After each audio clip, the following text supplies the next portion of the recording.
చేస్తున్నారు పెద్దమ్మ? అసలు జగన్ గారు ఉన్నప్పుడు ఎలా అనిపించింది మీకు? ఆయన ఉన్నప్పుడు బాగానే ఉంది. మరి కొంతమందికి వచ్చినాయి ఇల్లు, కొంతమందికి రాలేదు. మా వరకైతే ఏమీ రాలేదు తమ్ముడు. ఇళ్ల స్థలం వచ్చిందా? ఆ!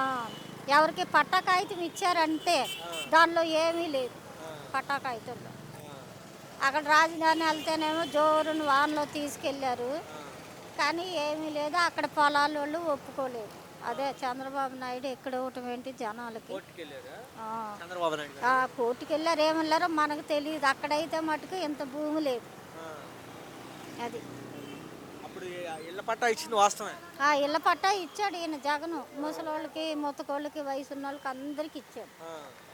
కానీ మా దాకైతే ఏమీ రాలే. ఆ! అవి అలాగే ఎలుకలు బొలుకులు కూడా కొరికేస్తారు ఏంటి? ఆ పట్టాకైతే. ఆహా! మా దాకైతే ఏమీ లేదు తమ్ముడు. ఏమి లేదు. వచ్చిన వాళ్ళకే వస్తున్నాయి. కనీసం రోడ్ల మీద కాగితాలు ఏరుకునే వాళ్ళు కాళ్ళకి వస్తున్నాయి. 4 సార్లు 5 సార్లు అమ్ముకుంటున్నారు. రోడ్ల మీద వచ్చి పడుకుంటున్నారు.